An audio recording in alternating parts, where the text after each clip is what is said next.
बिस्मिल्लाहिर्रहमानिर्रहीम। मैं हूं ज़िल्ले हैदर और एक मरतबा फिर आपकी खिदमत में हाजिर हुआ हूं। कराची के हवाले से कुछ बात करने को दिल चाह रहा था। कराची की सियासत में एक मरतबा फिर हलचल देखने में आई है।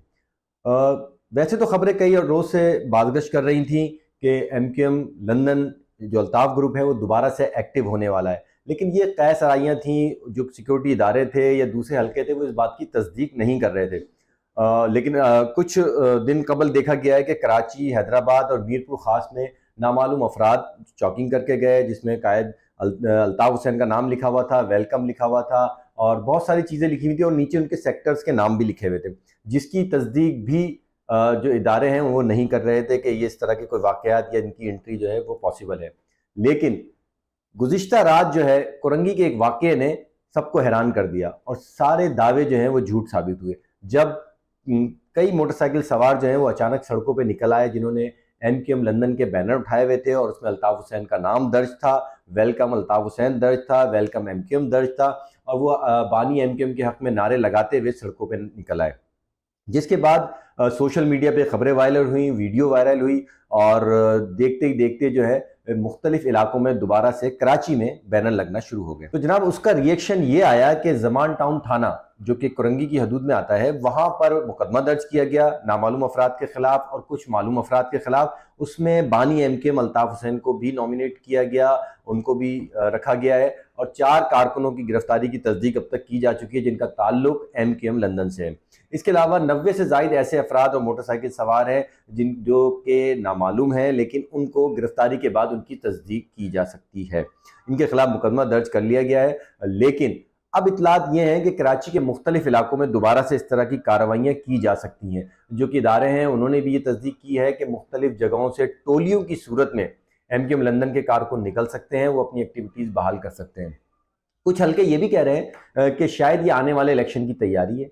कुछ हल्के ये भी कह रहे हैं कि क्योंकि PTI जो है वो इस वक्त बैकग्राउंड पे चली गई है, उस पर कुछ पाबंदियां लगाई गई हैं, उनकी अपनी जो उनके कायद थे इमरान खान, उसकी वजह से कुछ पाबंदियां लग गई हैं। तो अब MQM को दोबारा एक्टिव किया जा रहा है। अब इनके पीछे कौन से हाथ जो है वो कहना अभी कबल अज़ वक्त होगा, लेकिन फिर भी उनकी एक्टिविटीज़ जो MQM लंदन की एक्टिविटीज़ है वो काफ़ी अरसे के बाद देखने में आ रही है। दूसरी जानिब अगर हम सोशल मीडिया की बात करें तो सोशल मीडिया पे भी MQM के बानी जो है अल्ताफ़ हुसैन, वो काफ़ी एक्टिव नज़र आ रहे हैं।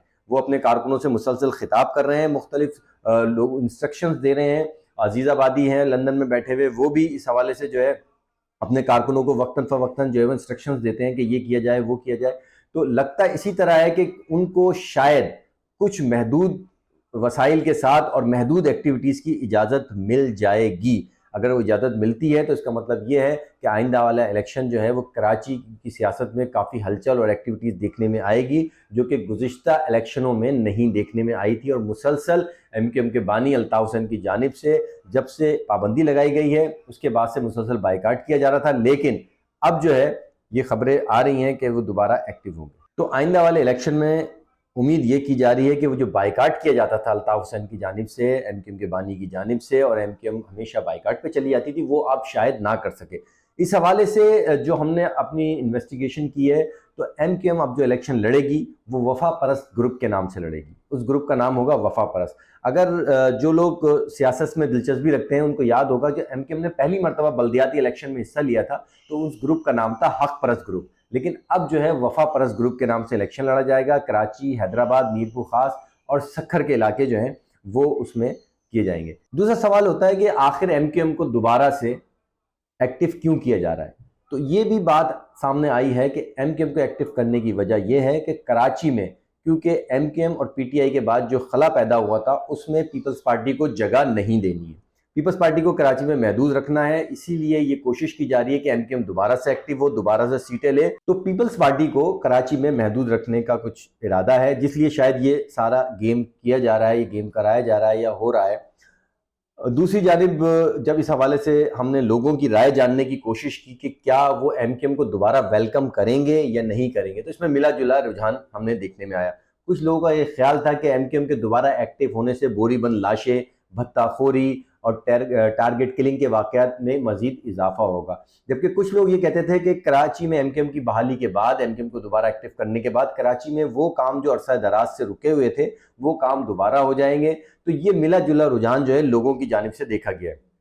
अब एमकेएम क्या भरपूर सीटें ले सकेगी या नहीं ले सकेगी, एमकेएम को अपने कैंडिडेट खड़ा करने के लिए उनके पास स्ट्रेंथ है या नहीं है, ये भी बात जो है वो कबल अज़ वक्त है। लोगों ने राब्ते करना एमकेएम से शुरू कर दिए हैं, लेकिन दूसरी जानिब एमकेएम पाकिस्तान भी एक्टिव नजर आ रही है। एमकेएम पाकिस्तान ने भी अपने पुराने नाराज कारकुनों से राब्ते शुरू कर दिए हैं। मरकज़ जो बहादराबाद में बनाया गया वहाँ पे दोबारा से लोगों को बुलाया जा रहा है और इलेक्शन की तैयारी जो है उसके लिए जो है काम किया जा रहा है, मुख्तलिफ कमेटियाँ बनाई जा रही हैं। लेकिन कुरंगी के वाक़े ने जो है रैली जो निकाली गई है एमकेएम बानी के हक़ में, उस वाक़े ने एमकेएम बहादराबाद को थोड़ा सा डिस्टर्ब किया है, ये चीज़ ज़रूर देखने में आई है। तो अब एमकेएम बहादराबाद जो है उसने भी इलेक्शन की तैयारी शुरू कर दी है। कुछ नाराज़ कारकुन थे, उनसे फौरी तौर पे राब्ता कर लिया गया, वो भी मिल रहे हैं।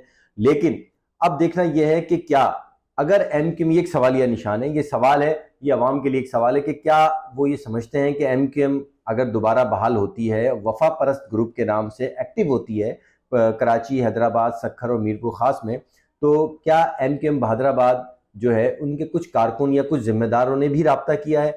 ये हमें इस बात की तस्दीक मिल रही है कुछ ऐसे अफराद ने भी राब्ता किया है, लेकिन वो लोग वो हैं जो कि नाराज़ हैं एमकेएम बहादराबाद से या उनकी कुछ पॉलिसी से। क्योंकि आमिर खान की अगर हम बात करें तो आमिर खान इस वक्त एक्टिव नज़र नहीं आ रहे हैं, जो किसी ज़माने में एमकेएम में काफ़ी एक्टिव होते थे। लेकिन पीएसपी और एमकेएम के मर्ज के होने के बाद एमकेएम के जो पुराने रहनुमा हैं आमिर खान, जो कि काफ़ी फेमस भी हैं, वो और उनके जो पार्टी है, उनके जो लोग थे, उनके जो लड़के थे, वो इस वक्त एक्टिव नज़र नहीं आ रहे हैं। तो ये भी एक सवालिया निशान है कि क्या एमकेएम लंदन आमिर खान को दोबारा कबूल करेगी या कबूल नहीं करेगी। इसी तरह आफाक अहमद साहब की अगर हम बात करें, वो एक बहुत बड़ा पार्ट रहे हैं एमकेएम का, और एमकेएम और कराची की सियासत में उनका एक रख रखाव है, वो भी आजकल खामोश है। उनके बारे में भी ये बताया जा रहा है कि एमकेएम लंदन ने उनसे भी राब्ता किया है, लेकिन अभी इसकी तस्दीक दोनों जानिब से नहीं की गई है। लेकिन हमारे ज़रा ये बता रहे हैं कि आफाक अहमद और आमिर खान समेत कई नाराज़ जिम्मेदार और कारकुनों से लंदन के राब्ते हुए हैं, लेकिन ये राब्ते किस हद तक कामयाब हुए हैं ये आने वाला वक्त बताएगा। तो इसके साथ ही मुझे ज़िले हैदर को इजाज़त दीजिए। अगले व्लॉग और अगली खबरों के साथ फिर आपसे मुलाकात होगी, आपसे बात होगी। अगर कोई आपके पास सजेशन हो, कोई राय हो, कोई सवाल हो, किसी टॉपिक पे आप बात करना या सुनना चाहते हो, तो मुझे ज़रूर ईमेल कीजिएगा, मुझे टैग कीजिएगा, कमेंट्स कीजिएगा, ताकि अगले प्रोग्राम में आपके सवाल लेके आपकी खिदमत में दोबारा हाजिर हूँ। खुदा हाफिज़।